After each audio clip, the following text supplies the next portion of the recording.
You're listening to The Extra Podcast, a podcast produced by Northview Community Church in Abbotsford, BC. Today, we talk about preachers and sneakers, the Instagram phenomenon. We also hear from Jeff, an update from his recent trip to Raleigh, North Carolina. And we talk about the East Abbotsford campus and how that is one part of our multiplication vision. If you want to learn more about Northview, go to northview.org. All right, this is the Extra Podcast, and I'm sitting around the table with Jeff Bucknam, who's sporting the black campus model Adidas shoes with the white Adidas pinstripes. They have holes in them in the bottom that I've just seen. They were purchased by his son for about $30 and are hand-me-ups. I'm also here with Greg Harris, who's rocking the black chisel toe Blundstone black leather boots. We won't even get into the retail price. Can't count that high. And Josh, the producer, rocking the classic black Vans with the white stripe, coming in around $40, $45. And I'm Adam Wormald, and I'm wearing gray Saucony Originals, purchased online for $45. So Greg is the preachers and sneaker guy. Yeah, here. He'd be the one getting called out from our church on stage. For sure. The snapshot. That's actually what I want to talk about right off the bat. Preachers and Sneakers. I got a little intro for those who don't know. Preachers and Sneakers is an Instagram account that was created earlier this year, which has quickly grown to have nearly 200,000 followers. The anonymous creator, whose actual name is Tyler, but we don't know much more about him than that. Tyler, the creator. But he sells swag now. Yeah, so but it's not that all anonymous. the profits go to... preachers. No, yeah. All the profits of the swag goes to nonprofits, and he's very above the board with sharing all that info. The anonymous creator of the account started it as an inside joke for his friends after he stumbled upon a YouTube video where a well-known worship leader was wearing very expensive sneakers during a worship service. Tyler, the creator of the account, is a big sneaker fan and knew the shoes were very expensive. This set him on a course of discovering that preachers and Christian influencers were all over social media wearing flashy and expensive clothing. This has led to an ongoing debate online about the ethics of Christian leaders wearing clothing that many of their followers and congregants could only dream of. Today we are talking sneakers, the church, and how Northview is leading the trend with not being trendy. We're leading a trend of not being trendy. Oh yeah, still. Yeah. So we're really are hipster then. Yeah. Because that's what hipster is to zag when everyone else is zigging. Yeah. Then they all look alike. So they're creating their own Northview zig. has like little pockets of trendiness here and there, but you got to search. Adam, I think pretty your far family and wide. is one of those pockets. Is it not? Well, I see your kids dressed, and they're dressed better than I am, which is not hard to do. Well, that's thanks to my wife. Yeah. Which, don't look too closely. I have to get my kids ready for church every Sunday because my wife goes to work very early at East Abbotsford campus, and I still do not know how to do my daughter's hair. Attaboy. I got to show you, there's a trick. You can take a vacuum. Oh, yeah, I've seen the trick. This is good. I've yet to use I've actually the trick. done this with my daughter. It's actually really helpful. You got to keep that. You keep the little band around the hose, and then you just shove it on there. Yeah. It's good. Yeah. This past week, I convinced her to wear a dress, Attaboy. but only if she could wear the unicorn T-shirt underneath. Yeah, we'll take what we can get. Yeah. It was great. Was the unicorn visible? No, but like maybe some of the sleeves. No, win-win. Yeah, I don't even my if I have to pick the clothes for my daughter, it's not gonna. I just say whatever you're wearing is fine. Yeah. That'll change when she's like 15. It'll be nothing you're wearing is fine. But at this point, 10 years old, yeah, whatever. It's fine. Yeah. So, preachers and sneakers. Are everyone around the table we aware of what this is? Jeff, yes, sir. We are. Greg, from a pastor's perspective, I'm curious what you think, should pastors, Christian leaders on the stage leading worship services, what are your thoughts? Well, I'm the one with the expensive shoes, Yeah, so Greg, I feel like I would be justify the one. your expenditure, Greg. Yeah, you want me to justify my shoe purchase? Why is it that you have turned your attention away from the poor and disenfranchised in the world and instead spent it on farmer shoes? Right. Greg, go ahead. Yeah, no, Defend that's it. good. That's good. Yeah, so here's my shoe rationale. You guys ready for this? I have 3 pairs of shoes that I will wear throughout the course of a year, and a 4th if I'm exercising. So I have like an old pair of sneakers that I will run or play basketball in or whatever. How often do those get used, Greg? Very infrequently, Okay. based on my He doesn't even count them. shape. They're not even on my radar. I have 2 pairs of Blundstones. I don't even know where they are. I currently think they might actually be in the change room at the church.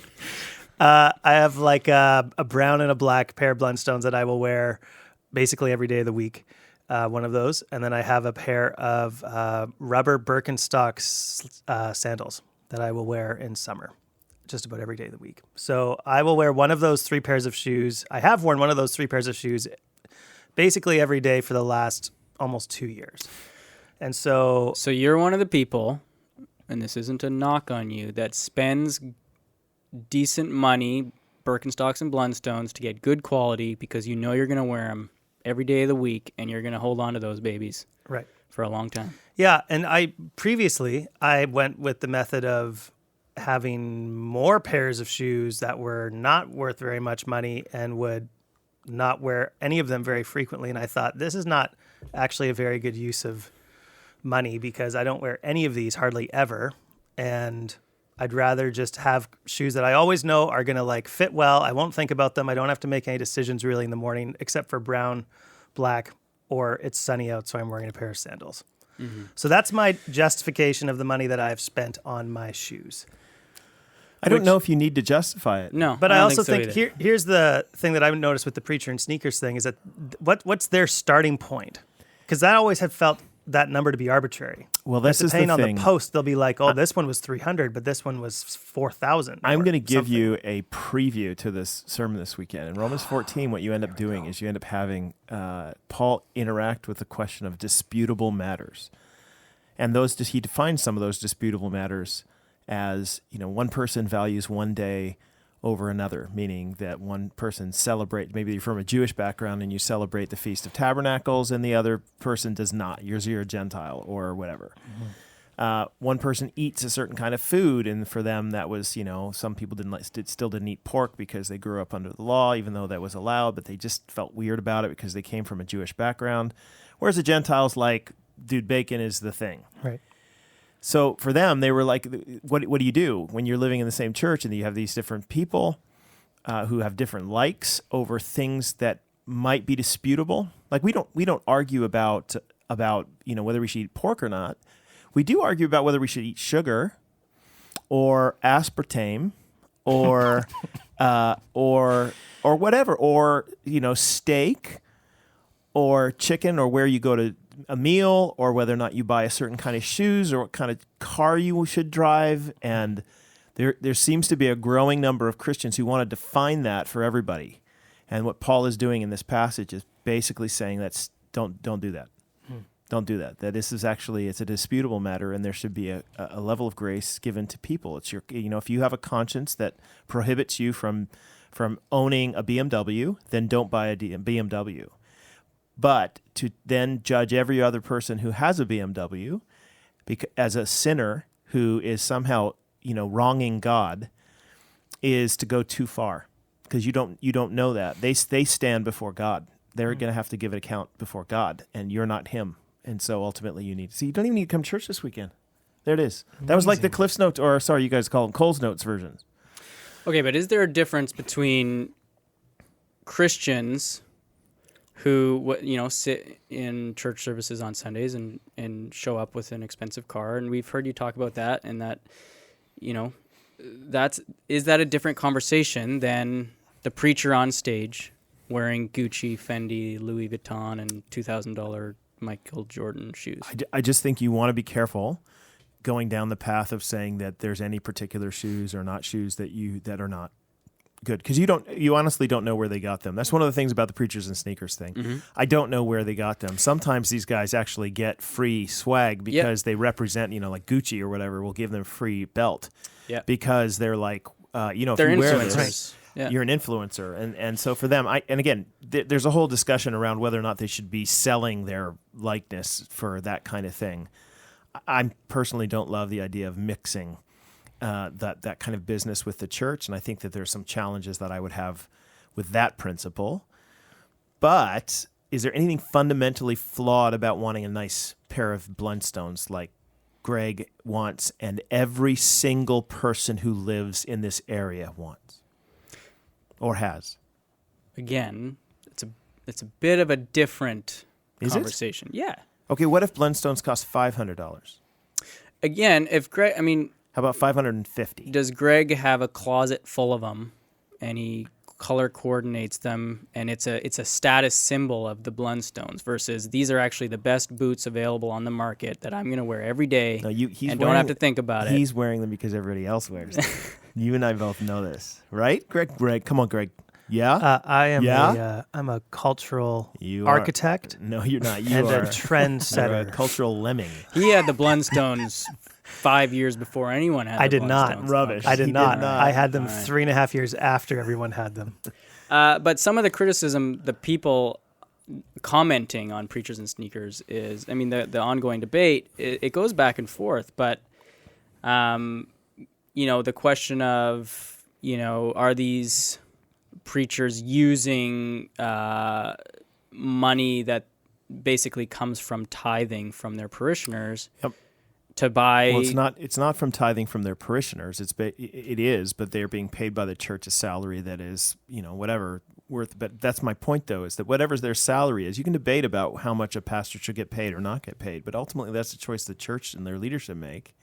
And what they then do with that money, as long as they're honoring God with giving back and being generous and the kinds of principles that we find in Scripture, that's where you should say that. But if somebody wants to buy if somebody wants to buy a Bentley, I just don't know if there's a biblical, and I'm going to the extreme here with a car, right? Or Maserati or whatever.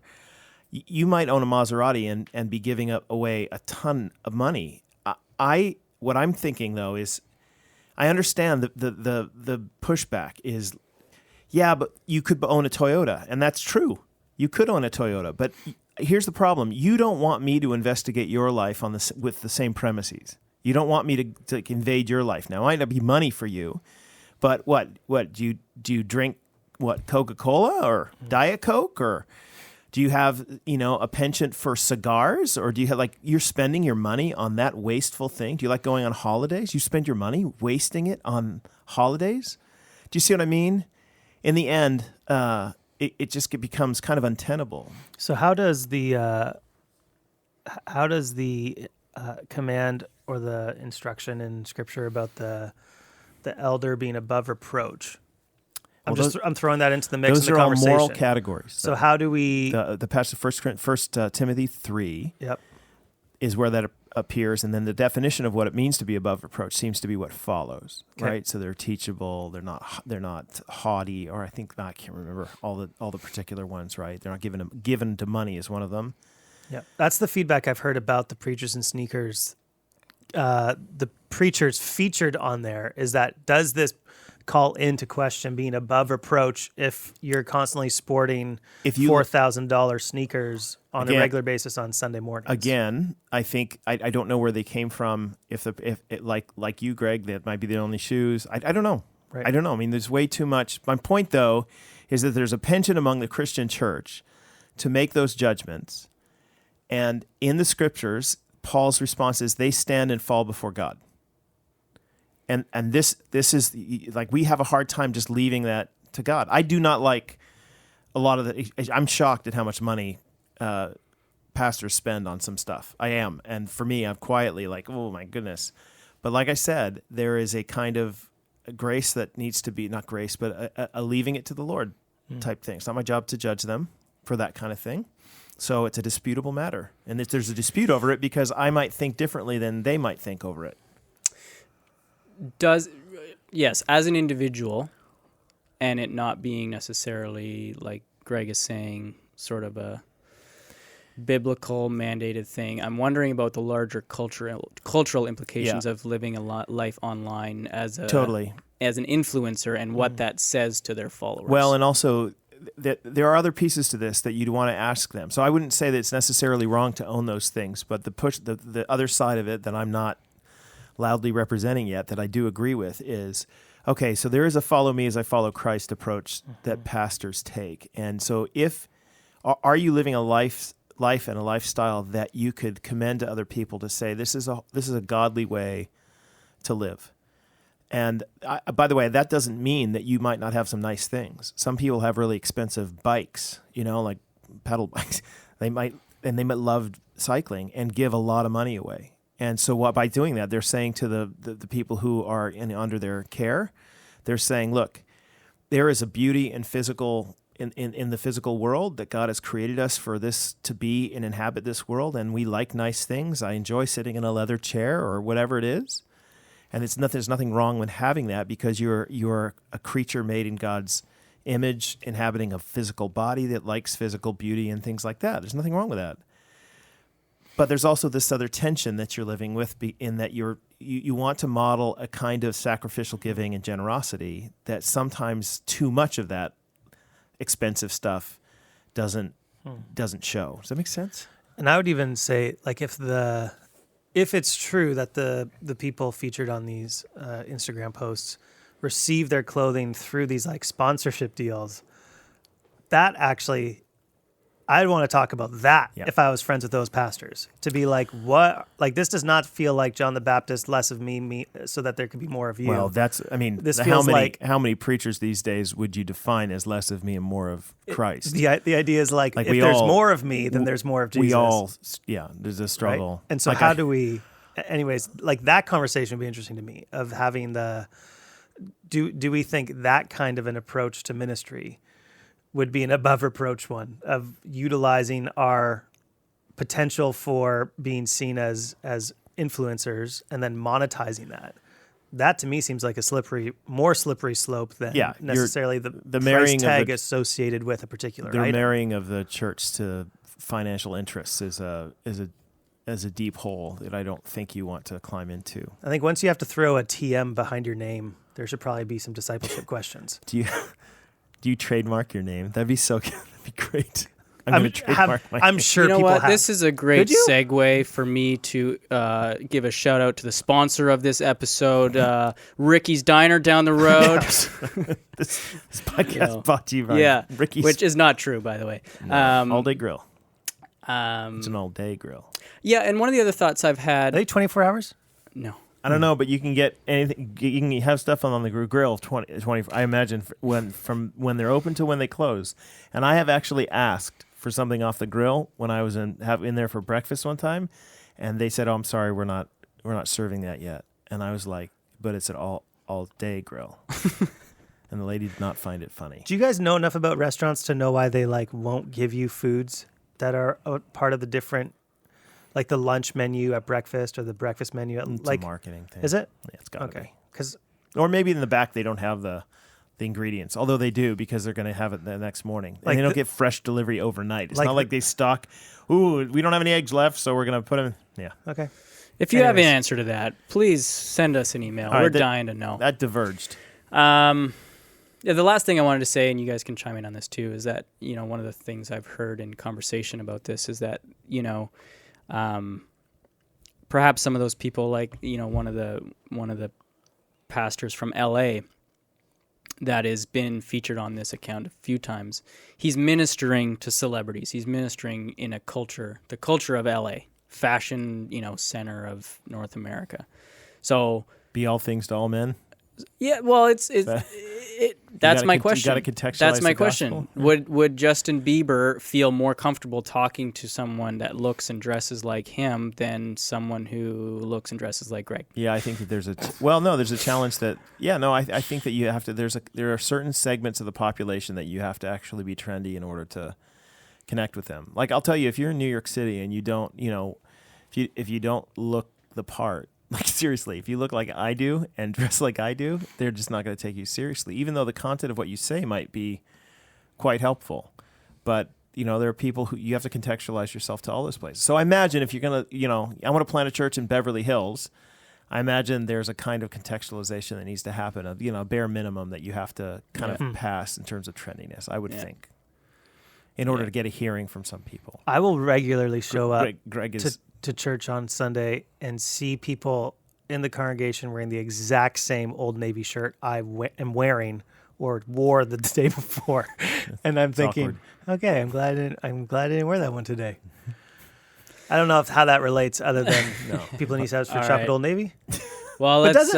can I engage with that for 1 second? All right. Doesn't Keller's ministry kind of go against that trend of the like trendiness in New York, or is he trendier than I have thought? I would say Redeemer strikes me as less of a trendy and more of he's contextualizing things with the way that he talks and things. But even Tim Keller, if you go and you watch, if you see him, the way he dresses fits. He fits into the New York style. I'm not saying he's a real high end guy, but he dresses that way. And I know a guy who I was with last week. I know a guy. Who I was with last week, who's in New York. In fact, I was in New York last week, and he dresses like a New Yorker, and he's a pastor, and I'm like, yep, that's or has been a pastor in the past, and so he's fitting into their framework. Mm-hmm. He wears stuff that I would not wear, like a Yankees hat. Well, he rolls the cuffs of his jeans up and wears big, chunky boots, and I'm like, whatever. The jeans are that length for a reason. As the good Lord intended. That's right. That's a bootleg cut right there. All right, moving on. Let's go to our next segment. I want to slip in another announcement for the AGM coming up on November 26th. You can download the AGM package on the homepage of the website or pick one up on Sunday or Saturday at church. The AGM's awesome to come to. You should come, even if you're mildly interested. Come see the church do some business, and like we said before, it's a fun night. You'll get some cookies. You'll be able to sing some songs with a bunch of really committed Christians, and you'll be able to hear what the church is doing. And we're in a kind of cool stage right now, where we're talking about buildings, and we're talking about outreach, and we're talking about church planting and church, and multiplying ministries and pastors and leadership development. So it's kind of cool to come along and hear what's going on and be able to ask lots of questions that for clarification and stuff. Yeah, and that actually leads right into sort of our next segment here, where I wanted to get an update from you, Jeff. You just came back from a investigatory trip, something like that. Is that word? I don't know. Investigatory? I just started talking and it just continued to move on. I would have kept going to investigatorial. Yeah. You were investigating. Well, things. you just said a bunch of things. Church planning. Yeah. We've been using the word multiplication as a church a lot, and so you have been. You mentioned New York as well. You've been in different cities visiting different churches that are doing similar things, and I want to just get a little bit of an update of what are you seeing? What are other churches doing? What is inspiring you? Yeah. What are you gleaning? What are you learning? What are you excited about as far as moving forward Northview as a church and what you're seeing other churches who maybe are a few steps ahead of us? Yeah. One of the challenges that you have when you start with an idea like we did, which is, we think that the best way to make disciples is in healthy local churches. And we don't have enough healthy local churches. So you start addressing, okay, what do you do then? Well, healthy local churches are the product of healthy leaders. So then you have to figure out, okay, so how can we make the best leaders? And we're not smart enough to figure out stuff on our own. So what we did is we started researching what kinds of churches. All right, so we're not starting a network as a what we call a parachurch ministry. We're not like coming in like a church planning network and dropping on a bunch of churches and say, give us some money so that we can do this work, which has been done before, and there's everything good about that. But we're in the situation where we're a local church who wants to do church planting on a significant level out of that church, and ultimately maybe in places far off with partnership of other churches. So we went to, there's several churches in the U.S. that have done this kind of work. And the two that I visited, one was Redeemer Presbyterian Church in New York City, Tim Keller's former church. He has since handed it over. It's a very interesting transition that he made, but he now works with what's called Redeemer City to City, their church planting network. And then the other one is Summit Church, J.D. Greer's church, which is in Raleigh-Durham, North Carolina. And they're very similar. but further ahead than we are in that they do campus ministry. So they'll have, I think they have 10 or 11 campuses. And then they have also massive church planting. Their goal is to plant 1,000 churches in 30 years, I think it was. And they are in their generation. And they have already planted close to 220, I think, something like that. These are all like thriving, a lot of them, a significant number of thriving churches. And so Summit is very similar to what we're kind of like. We're going to do some campus ministry, and we're also going to do some church planting. And so we learned a lot from both of them. I was just on their website, and you mentioned that they have 10 or 11 campuses, and those are represented on their website. How do they differentiate? What do their church plants look like, and how do they differ from a campus? So a campus is where they take their preaching ministry and put it on a video, and they have a very close tie to all of the different sites. It's basically like here at Northview, we have a West Court ministry. So on Sunday mornings, we have 2 services, and they are in our West Court area, which it seats about 150. What is it, 200? Yeah. And so the worship is live and everything, but the sermon is broadcast by video. If you take that and you move it, say, to Yale High School, that's a campus. So basically, East Abbotsford is a campus because we took our center court ministry and we basically used it. Many of the people there, and we asked them, are you committed to going to East Abbotsford, where a lot of them lived, and starting something over there as a campus of our church? So you can do this usually within driving distance of the main church, because some churches have tried to do it like really broadly that way, where they'll do video, venue stuff all over the place. I mean, remember back in the days, Mars Hill years ago, they used to have a campus in Sydney, Australia, which is hard to do, right? But they were taking Mark Driscoll's video there. There are churches that today do that, and they do it at great distances. There's a question about how much of that you can do in terms of campus ministry. So we want to do some of that, right? There are still some areas around our region here that we think that we can do that within driving distance. But beyond that, and even within it, you can also be church planting. And church planting is basically saying, Greg's got a vision. He wants to plant a church in Alder Grove. We want to help train him for that work and put him through what we call a residency program, so that at the end of the year, he goes out from our church, maybe takes, he does some recruiting, and maybe takes 100 people with him. They go and plant a church in Alder Grove, and it's over time, in the next whatever, it's basically an independent church from the kind of the get-go, right? Like, we have a partnership with them, and we're happy to help them with some back-end stuff, like the administration and stuff. But he's basically doing that church is going to be. So Tri-City Church is a good example of a church plant that will be, it's started differently. So we want to do a lot of Tri-Cities, you know what I mean, different places, probably all over the country. And we want to do some more campus stuff, both end. Cool.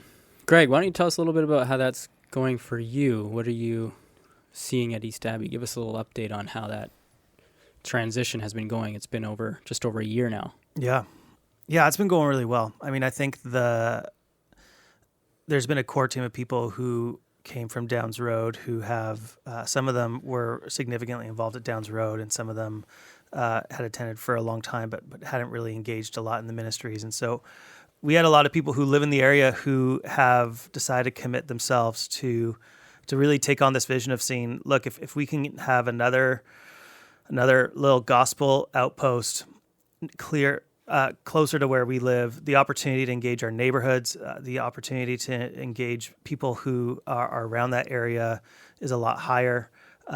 So people have really given up. I mean, it's a lot of work to pull off a Sunday at East Abbey. People got to show up before 6 a.m. to unlock and get things going. Josh is sitting in the room. He's our not just producer of this podcast, but he is our tech director over at East Abbey. He knows more than anyone the degree of work people put into it. And they put it in because they know that there needs to be healthy places where people can gather to hear the gospel and to be equipped in and sent out from. as believers. And so people give up of their time and their energy a lot so that that can take place in a place like the ACS school. And just God's providence in providing that relationship with ACS has been amazing. And so I think people have bought into it, not just because of a convenience to where they are, because in a lot of ways, East Abbey's not convenient because you have to take a shuttle to get there because there's not a lot of parking and you have to come early or stay late to help get the thing looking like a school gym again. But they buy in because they buy into the idea of seeing disciples of Jesus be made, that people who don't know Jesus yet would come to know him, and people who have either been Christians at one point in their life or they've been kind of loosely connected with Christianity or a local church, they could actually have a bit of a personal revival, renewal of their own walk with Jesus. And so people are bought in for the sake of being a healthy local body to reach people with the gospel. And it's been just really cool to see, the glass half full side is that of the 600 adults right now who are attending East Abbey, around 300 of them are serving at least once a month. That's like a crazy number in local churches. Usually the numbers are not quite that high in terms of people who attend and people who serve. But it's because of the dynamics of our particular campus. It's really easy to tell people, look, if you don't help set up and tear down, we can't do church. And so people have been I've been just really encouraged to see how people have gotten involved to see this thing get off the ground. Yeah, a cool example of that. I was at East Abbey this weekend, and I went to the back, and I saw behind the info booth just a piece of plywood or whatever it is with a bunch of hooks on it, and all of the lanyards hanging off of it with people's names on them for people who serve. And it was there had to be 100 lanyards on there. Yeah, at least. And those were the ones not even in use that weekend. So there were another however many out in the church around people's necks. And then I was later on that morning, I was serving in Sunday school and looking around, and I was like, I'm not wearing a lanyard. And look at all these other children's Sunday school teachers who aren't wearing lanyards. And like what I saw of those lanyards of people serving was just a small fraction of who actually is involved in serving at East Abbey, which is pretty incredible. Jeff, I'm curious about your trip, or your last two trips. What stood out to you about the people who go to churches like this and the one in North Carolina? What's the buy-in like for the average person that's coming? Is everyone bought into the vision, and how did they get there? And how often are they speaking about it? Well, one of the good things about Summit Church in North Carolina is that J.D. Greer's, he's a very much a strategist, and so he's very good at communicating, an overall vision for the church, and they've printed it all over the building and all sorts of stuff, and it's very helpful. There, you go there and you're like, oh, okay, yeah, this is the way you communicate something. By the way, one of the things that's interesting about their church is that they are in the process of trying to build campuses. So several of their campuses, they're trying to locate property and they're trying to build buildings for them. To see the campus ministry, and so they're hoping to have owned lots of different buildings in the long term. So they just built a brand new facility that was just opened last year, and they're hoping to. Their main campus? Well, you say main campus, yeah, it's going to probably become their main campus, but there are others that they're going to, and some of the other campuses are not always going to be held in school gyms and other things like that. The idea is that they build for them, so they plant them in, temporary structures, then eventually try to build them out, which is similar to what we're doing here, right? Very similar. You know what? One of the things that you will be shocked at if you go to churches like Summit or even Redeemer Presbyterian and others, there is a lot of people. There are a lot of people serving. There are a lot of people serving at Northview. But they have just the sheer numbers of people who are especially part of welcome teams and those sorts of things it's almost ridiculous. There's so many of them. And so, yeah, there is a lot of buy-in. One of the things that we're probably going to be using, I hope, some of the same kind of ideas that they have for some of their capital campaigns and trying to raise money for buildings and church planting and stuff. Summit has done some of that. And one of the things on a pamphlet that they hand out to people is they talk about their main goal is 100% participation from everybody so they want everybody in the church to recognize that they have a part to play in the carrying out of the vision to multiply and reach, make disciples. And you're going to either give, you're going to go, either one.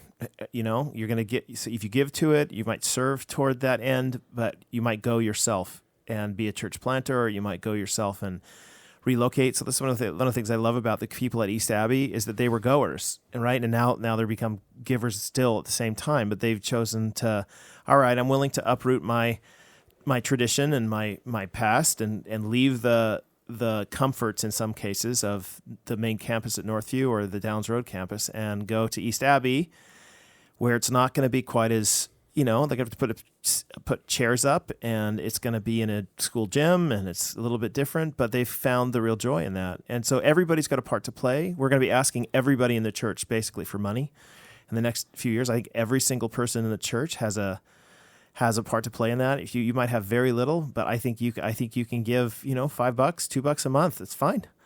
And there are some people who've got a lot of money, and I believe deep down inside my heart that God is going to tap them on the shoulder and say, you need to be a significant part of what's going to be going on in the years to come, to both send missionaries into the future by training leaders now, but also by helping to build a building so that this campus is set up basically for the next 30 to 50 years, or a myriad of other things in between, right? So we can all be involved. The money we raise is a secondary value to getting everybody involved in the ministry and getting everybody involved in the joy of giving and being a part of something together. Yeah. And we've heard this a little bit, and I was just chatting with Greg a few minutes ago about this, and I'm curious to get his thoughts on this. The success of East Abbey and the growth that it has seen over the last year has caused some people to raise the question about the fact that, okay, they're in a gym and they have a need. Is the gym a long-term thing? Shouldn't we be building or looking at other options or purchasing or whatever? Why is it necessary is it necessary to invest in Downs Road before East Abbey? And I'm going to wait. I want to hear Jeff or Greg speak into this a little bit, because I think he has people asking him as well. And I was kind of just digging into Greg earlier of just like, I've heard you speak positively about the building campaign, but I want to know, is that a deep-rooted belief, or are you falling in line with the leadership of Northview to say this is what we're doing, so I'm supporting that? But I wanted to have his honest thoughts, and I'm curious for him to share those here. Yeah, I mean, when people ask me why wouldn't we push the timeline of a East Abbey campus, permanent facility, as opposed to the Downs Road one, I have a few responses. First, one is current providential situations we find ourselves in. And the second one would be just the timeline of actual need. So the providential one is that right now, by God's providence, we don't have a piece of property that East Abbotsford could build a campus on. We don't have that opportunity in front of us. And I think the Council of Elders and SLT, if someone came to us with a parcel of land where a building could be built, I think it would probably come on the radar and say, okay, now by God's providence, we have this situation. Now what do we do? But secondly, providentially, we do have a situation at the Downs Road campus where we have the ability and the open road to build a building on the Downs Road property that, if we had applied for that kind of building size on our land today with the rules in play, we probably wouldn't have gotten approved. But by providence, by God's grace, decades ago, we had made a request to build a certain building of a certain size on our property, and the powers that be at that time said yes. And so we're kind of banking on the grandfathering in of that old approval, and the powers that be have said, yeah, you guys have approval to build a building of that particular size. And so I see providentially God has lined up for the Downs Road campus to have the opportunity to build a facility that could be a permanent home for the Downs Roads campus for decades and decades to come. Whereas if we didn't build, my understanding of the current status of the old Northview building, part of where our worship center is that it doesn't have decades and decades left of life. It would have to be significantly renovated in order to, the piece that I'm jumping in here, Yep. the piece that if somebody says that, I would say, have you been to Downs Road recently? And especially on a Sunday morning. And I would say, I've been to East Abbey. In fact, we worship there when I'm not preaching oftentimes, and Downs Road. And I'll tell you right now that if you are at Downs Road coming on Sunday mornings, I actually kind of would like you, if you live in East Abbotsford, to go to East Abbotsford, because that's your community, first of all, and I think it's a really cool way to worship there with people who are your neighbors. But also, just practically speaking, we don't have a space. Like our auditorium seats or worship center seats about 1,050, and we've had in the last 2 weeks, 3 weeks, we've had at our 9 o'clock service, we're getting 1,400 people, and we're having similar numbers at 11. So that there's nowhere to sit. We have to put chairs out in the foyer. We have to figure out. We're in the process right now of figuring out. Okay, while we're waiting for the building to get done, how do we navigate the fact that the church is just too full? Are there ways for us to open up other space in other places like we've done in the past? How does that affect our brunch sort of ministry? All of these things. So we're trying to navigate that and figure out there's no perfect options. The best option is to build the building because it's needed ultimately for the long term of the church, because we have this open door from the Agricultural Land Commission, which is what Greg was talking about, and because the need is quite clear there.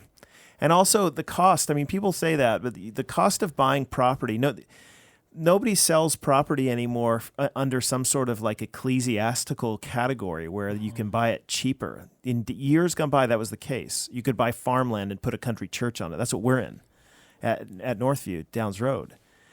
But if you want to buy property and build an actual church, you're buying that at market rate, and you can do the math on how much it's going to cost in East Abbotsford to purchase a piece of property that's between 2 and 5 acres. Because you got to put parking and all sorts of that. That's before you even put a building up. So we've investigated some of that. We've actually looked at some buildings that were already over there, some empty grocery stores and stuff like that. And the cost for them is in the 20 millions range. So that is a significant chunk of change, and doesn't give our family of our family of campuses as much space as what building on Downs Road would do initially, right? So in the end, the goal is obviously to have something that East Abbotsford inhabits, and we don't know. The Lord's going to have to open a door for that. We don't know yet. And maybe there'll be a church that we can buy one day. Maybe there's a piece of property somebody wants to give. Listen, if you have property in East Abbotsford and you got a heart to give it, praise God. Barnabas gave his property to the church. Give yours too. And we would love to, but even then, you're get the development costs and getting, if it's a remote property or a way that there's all sorts of challenges involved in that. So. Right. There are lots of very practical and even philosophical reasons why it is that we've chosen to do the first one first. Great. Well, I want to move on. We only have a few minutes left. I wanted to ask Greg a few questions about Romans 13 since he preached this past weekend. Before we do that, just another announcement. We have baptism services coming up this weekend at the Downs Road campus. On Sunday, the baptism service is at 3 p.m. in the sanctuary. And in Mission, they are doing it as part of their Sunday morning worship services. So check those out. Again, I want to tie this next discussion sort of just a continuation of what we've just talked about, Greg. You talked about a lot of things in Romans 13. Can I ask you a question before you get into the Romans 13, Greg? I wasn't there, but I heard that you told a bit of a story about what kind of freak you are. You're like an organizational planning freak. Does that surprise Can you, you Jeff? share that with everybody? So Because it was preached at East Abbotsford. when you heard that, were you like, that doesn't sound No, like not. Greg? I was not surprised at all. I was Right. like, well, yeah, Yeah, of course he is. that's- I know you well enough to know that. But I didn't realize that you did this with your clothing. Yeah. Could you tell everybody? Sure. Yeah. So we were. So what I do with my clothing on any given week is I have a hanger on my closet door that can accommodate 5 shirt hangers, and every week on like a Saturday or Sunday, while watching some hockey or football, I will pick out 5 shirts that I'm going to wear that week. I iron them all up, and I throw them on that hanger in order. And then as the week goes on, it's just next man up, you know? So today is like a gray and blue kind of Old Navy long sleeve What are we on? Dress What's shirt? on deck?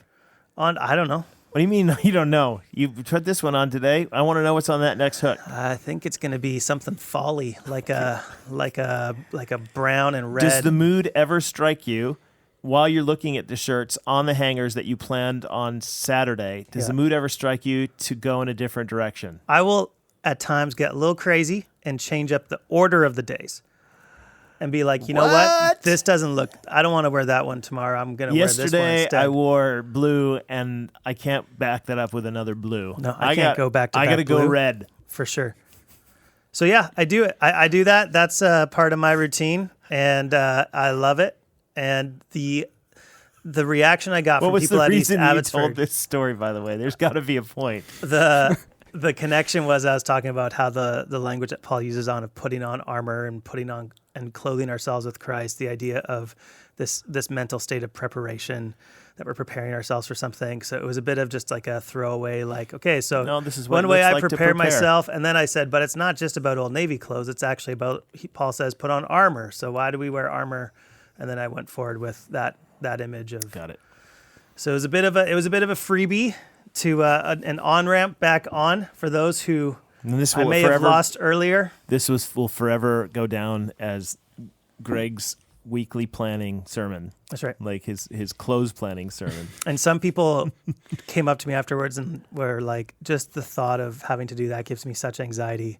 And other people came up and were like, I do the same can't thing. actually function without doing this either. So it was a real interesting little case study. dear. Yeah. All right, back on track. Yeah, let's do it. There were actually a few things I wanted to talk about, but I'm going to stick to one that sort of falls in line with what we've been talking about, Greg.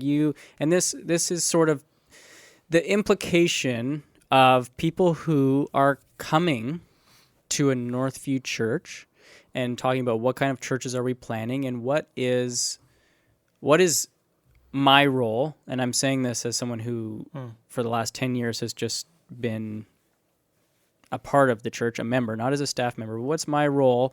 What's the role of those sitting in the services and worshiping with us on Sunday? What is the call of the people who call Northview their home? And is it the church's role to go out and do the ministry?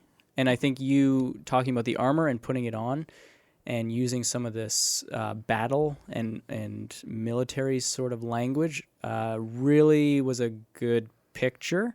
And I wonder if you could just unpack that a little bit and just share with us, when we talk about church planning, what does that mean, and what kind of churches, and specifically for you, the East Abbey campus, and sort of your sort of vision for what you and the leadership are trying to do with East Abbey. Yeah, I mean, I would echo the calls that Jeff said. Look, if you come to the Townsville campus, you live in East Abbey, there's some spaces there. We'd love to have you. That's entirely true. When you get there, what you'll hear from me is that we don't just want you here because it's a place for you to be. We want you here because we believe that God has called the church to live as ambassadors of Jesus in every area where they live. And so I will tell you, if you do come to East Abbey, that I'll probably ask you to do things like take a shuttle so that there's room for the people that you invite from your neighborhood to actually park at ACS. Because part of what we do as believers is we try to orient our lives around how we can engage people with the gospel so that they can come to know and love and follow Jesus, maybe for the first time or maybe for a time of deeper commitment than they've had before. And so I use the imagery of the armor because I think Paul does in Romans, but he also does in Ephesians, where he ties the language of armor more closely with this idea that when, as believers, we don't just walk out into a neutral territory out when we leave the local church hub and we scatter back out into our homes and workplaces. We're not going into neutral territory. We're actually going into a battleground where there's an enemy who's trying to cut down gospel people and destroy gospel work. And so we need to walk out prepared that, the reason you put on armor is because you're going out into a context where there's a battle. And so we have an enemy, but we also have marching orders. The Lord has given us a commission to walk out, to make disciples, and to walk people into the process of knowing who Jesus is as Lord and Savior, and initiate them into the church and teach them to obey what Jesus commanded in their life. And it's the role of the church leadership to do what we can to facilitate opportunities for people to be equipped to know what it means to be a believer, so that when they do scatter from the local church, they can go back out onto the battleground with their armor on, knowing that they're engaged in a mission and that there's going to be opposition that they're going to face from the enemy, and that ultimately our battle is not one against flesh and blood, but it's one against the principalities and powers of the world that are blinding the mind of unbelievers, so that they don't see the glory of the gospel. And it's our job to do whatever we can in word and deed, through friendships and through offhand coffee shop conversations, to point people to finding their satisfaction in Jesus Christ. So we're not. I heard you say that we're not shooting anybody. Just the demons. Yes. Okay. I just wanted to make sure Yes. that was okay. Did I say shoot people? No, obviously armor, battle. Gotcha. Yeah. It just made me my American. Yeah. My American brain immediately Totally. went to guns and shooting people. Yeah. I mean, armor which would be great. Is I mean, defensive. it's not great. Totally. Yeah. No, it'll protect us. Greg, that's an image though that's throughout those scriptures, right? And the church is in some places considered the army of God. It's been used that it's an awkward image in some cases, right? Because we don't want to. I mean, Mennonites are very uncomfortable with it because we're not trying to battle anybody. We're non-violent resistance. And, but you're actually doing battle against the principalities and powers. I think what I liked about the image, Greg, and one of the words that really stuck out to me was when you said the church and East Abbey is a place to regroup. As in, I'm the one that's being sent out to do, the hand-to-hand work. Yeah. And church is a place to come back, to regroup, and to be re-equipped to go back out. Yeah. Whereas I think we can often get in the mindset of, I'm coming to just soak it all in and have an experience, and then trust that the church is out doing things the rest of the week. You are the church. But that's what I mean, though, is I it's another reminder for me, like, right, I'm not here as just a consumer. I am the one that's being called to be a light in my community, not relying on the church and the church ministries to be the ones making the change. It's a good point. And what you're doing there is making a really important distinction. There's the church, as an institution that has certain kind of leadership, and some people work there and that kind of stuff. And then there's the church, which is the way it's talked about almost always, quite usually in the scriptures, which is the people of God. Yeah. And we can make a great mistake when we say, well, I want the church to do that. And by that mean, the institution of the church to do that. When actually the institution of the church's responsibility is to equip you to do that. Right. And rather than like, oh yeah, my life Monday to Saturday is so busy. I'm at work, I'm at this, I'm at that. And okay, well, my church time is on Sunday. And then maybe if I go to the Bible study or small group, those are my church times. That's where I get really involved. That's how I give back to God, or my service or whatever. Or, okay, if I can just invite one person to church so that they can hear the gospel at church, to reframe that as in like, no. Okay, you spend 40, 50 hours of work a week at work. That's your mission field. Yeah. Mm-hmm. That's where God has placed you. That's where He's providentially put you to have those conversations around the water cooler. Yeah. I was listening to a podcast yesterday, and one of the panelists was talking about how the local church is a place that restories us. It's the place where we go and we gather together, and it reminds us of the story that God is writing in history and how our story fits into that one. And it's the opportunity for us to gather together hear the gospel, realize that as gospel people, we live in light of it in whatever context we find ourselves in outside of the church, and the recognition that the reason why we need to gather weekly and why not gathering together weekly is going to be bad for us is because we all, pastors included, forget the story. We forget the gospel story of what God has done for us, what that means for us, and so we have to remind ourselves, and so we can believe it and live in light of it. Well, guys, I think we've been going long, and if you've made it this far, listeners, congratulations. We're happy you're still here, still listening. Hey, and you know what? I want to know your feedback. Is going long and just continuing the conversation something you don't mind? You just, if we're in a groove, just keep going? Or do you want us to commit to, something you can bank on? 40 minutes, 45 minutes, or is an hour okay? Let us know. Anyway, thanks for tuning in, and we'll talk to you next week.